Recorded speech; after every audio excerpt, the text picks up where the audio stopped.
গত কয়েকদিন আগে হরিণঘাটার বিজেপির বিধায়ক অসীম সরকার বাবু যে কথা বলেছেন, সেই কথা দ্বারা এলাকায় হিংসা ছড়াতে পারে, দাঙ্গা হতে পারে, মারামারি হতে পারে, খুনোখুনি হতে পারে, এলাকা ধ্বংস হয়ে যেতে পারে।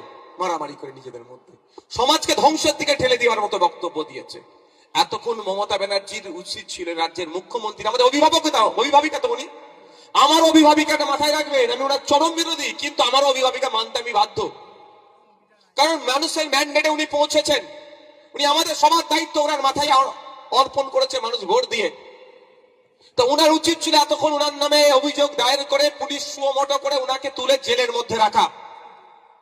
আর একটা দৃষ্টান্ত তৈরি করতে পারলে দ্বিতীয় কেউ কোনো ধর্ম সম্পর্কে বাজে মন্তব্য করতে পারবে না। কিন্তু আমরা দেখলাম তার বিরুদ্ধে কোনো ব্যবস্থা গ্রহণ করেনি। আমি দু একটা দিন অপেক্ষা করছিলাম রাজ্য সরকার কি ব্যবস্থা গ্রহণ করে, কিন্তু ব্যবস্থা গ্রহণ করেনি। সেই ব্যবস্থা গ্রহণ করতে হচ্ছে কাকে? ভাঙড়ের বিধায়ককে। আমি লিখিত অভিযোগ এফআইআর করেছি অসীম সরকারের বিরুদ্ধে। তিনাকে প্রমাণ দিতে হবে। তিনি যে কথা বলেছেন একাধিক ধারাকে উল্লেখ করে আমি জানিয়েছি থানাকে, প্রশাসনকে জানিয়েছি কি কি হিংসা হতে পারে, কোন কোন সেকশনকে ভায়োলেট করেছে, বিএনএস এর কোন কোন সেকশন অনুযায়ী তার বিরুদ্ধে মামলা হওয়া দরকার, সমস্ত বিষয়টা উল্লেখ করেছি।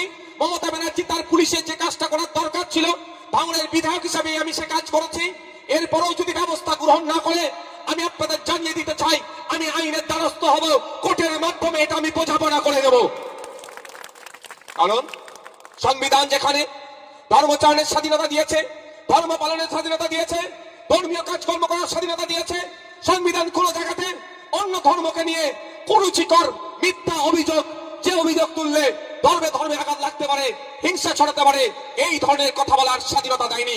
ফ্রিডম অফ স্পিচের স্বাধীনতা দিয়েছে, কিন্তু ফ্রিডম অফ স্পিচের নামে কোন ধর্মকে নিয়ে, কোন মানুষকে নিয়ে, কোন জাতকে নিয়ে, কোন ঠাকুরকে নিয়ে, কোন দেবতাকে নিয়ে, কোন যিশুকে নিয়ে, কোন বিষয়কে নিয়ে অশ্লীল মন্তব্য, মিথ্যা মন্তব্য, যে মন্তব্য দ্বারাই সমাজে বিশৃঙ্খলা হতে পারে, এই বলার স্বাধীনতা কিন্তু নাই। তাই যদি প্রশাসন এর বিরুদ্ধে, মমতা ব্যানার্জি যদি এই অসীম সরকারের বিরুদ্ধে ব্যবস্থা না গ্রহণ করে, তার বিরুদ্ধে আমি প্রয়োজনে আদালতে যাব, মামলা করব এবং আইনের মাধ্যমে বুঝে নেব। কিন্তু প্রশ্ন আমার এখানে, আমাকে কেন যেতে হবে? কেন সাধারণ মানুষকে রাস্তায় নামতে হবে? সরকার কালে কাজ কি? সরকারের কাজটা কি? এই ধরনের অবাঞ্ছিত মন্তব্য যারা করছে তাদেরকে আইনত ব্যবস্থা করা। তবে একটু জানিয়ে দিতে চাই, শুধু অসীম সরকার নয়, কালকে কেউ যদি হিন্দু ধর্মকে নিয়ে, খ্রিস্টান ধর্মকে নিয়ে, দেবত্ব সম্পদ, দেবদেবীকে নিয়ে বা কোনো বিষয়ে যদি এই ধরনের অবাঞ্ছিত মন্তব্য করে, আপনাদের আমি বলে যাই ভাঙড়ের বিধায়ক হিসাবে তার বিরুদ্ধে আমার আইনি লড়াই থাকবে, কলমের লড়াই জারি থাকবে, তাকেও ছেড়ে কথা বলবো না।